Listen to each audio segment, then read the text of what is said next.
नमस्कार। कभी सोचा है कि कुछ देश इतने साफ सुथरे और व्यवस्थित क्यों होते हैं, जबकि दूसरी जगहों पर बिल्कुल उल्टा हाल होता है? चलिए, आज इसी पहेली की परतों को खोलते हैं। जरा कल्पना कीजिए, एक तरफ है डेनमार्क का कोपेनहेगन, जहां हर थोड़ी दूर पर चकाचक पब्लिक टॉयलेट्स हैं, सड़कें एकदम मक्खन जैसी हैं और लोग एस्केलेटर्स पर भी एक लाइन से खड़े होते हैं। और फिर नजर घुमाइए हमारे अपने कई शहरों की तरफ।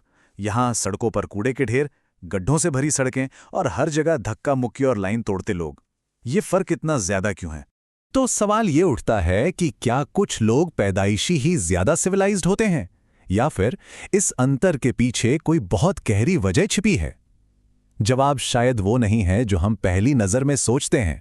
तो चलिए इसी सवाल की तह तक चलते हैं और इस धारणा को तोड़ते हैं कि सारी गलती सिर्फ लोगों की है। एक बात जो बार बार कही जाती है वो ये कि हम भारतीयों में सिविक सेंस की कमी है। पर सच कहूं तो ये कहानी का सिर्फ एक पहलू है।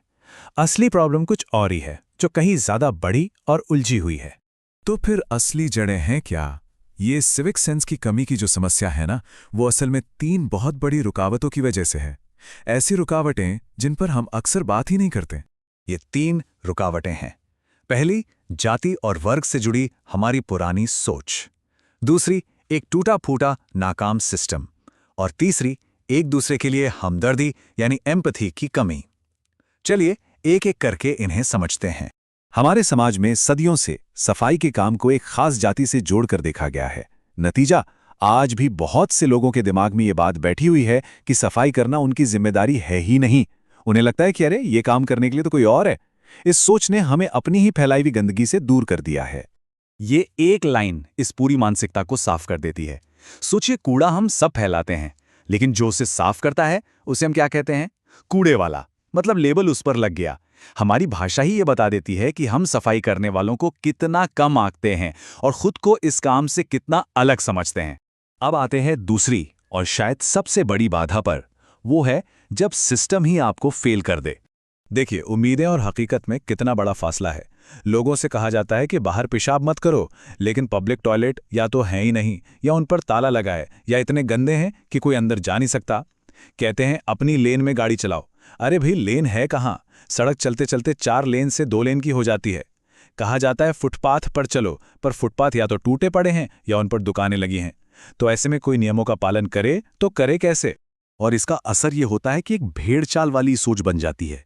जब चारों तरफ पहले से ही गंदगी और केओस है, तो किसी को भी लगता है कि मेरे एक और रैपर फेंक देने से क्या ही फर्क पड़ जाएगा। लेकिन मजे की बात देखिए, वही इंसान जब दिल्ली मेट्रो या किसी एयरपोर्ट जैसी साफ जगह पर होता है, तो कूड़ा फेंकने से पहले 10 बार सोचता है। क्यों? क्योंकि वहां एक सिस्टम है जो काम कर रहा है। तो क्या इसका कोई हल नहीं है? बिल्कुल है। चलिए अब देखते हैं कि दुनिया के दूसरे देशों ने कैसे सिर्फ एक बेहतर सिस्टम बनाकर अपने लोगों में सिविक सेंस को बढ़ावा दिया है। डेनमार्क में एक बहुत ही कमाल का शब्द है समफ्यूनसिंद। इसका मोटा मोटा मतलब है सामाजिक सोच, यानी समाज का फायदा मेरे अपने फायदे से पहले आता है। ये भावना ही वहां के लोगों को एक दूसरे से और अपने देश से जोड़ती है। और ये सिर्फ किताबी बातें नहीं है। डेनमार्क में लोग अपने घर के कूड़े को 10 अलग अलग कैटेगरी में छांटते हैं। जी हाँ, 10। ये एक मजबूत सिस्टम का सबसे अच्छा उदाहरण है, जिसमें लोग खुशी खुशी हिस्सा लेते हैं, क्योंकि सिस्टम ने उन्हें ऐसा करने के लिए हर सुविधा दी है। और ये कहानी सिर्फ डेनमार्क की नहीं है। जापान में ओसोजी परंपरा है, जहां बच्चे अपना स्कूल खुद साफ करते हैं। जर्मनी में आप प्लास्टिक की बोतलें वापस करें तो आपको पैसे मिलते हैं। इंग्लैंड में लाइन में लगना इतनी बड़ी बात है कि ये उनके सिटीजनशिप टेस्ट का हिस्सा है।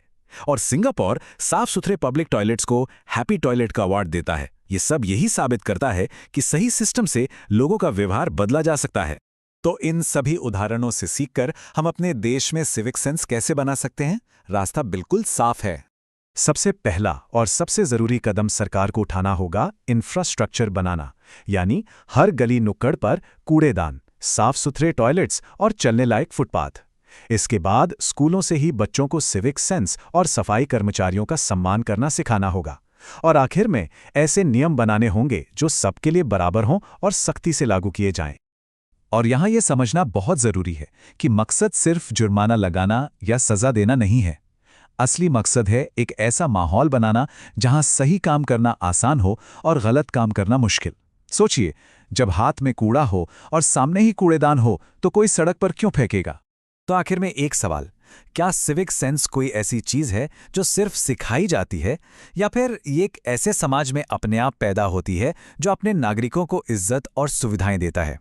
एक ऐसा समाज जिसकी परवाह करना हर किसी को अच्छा लगे।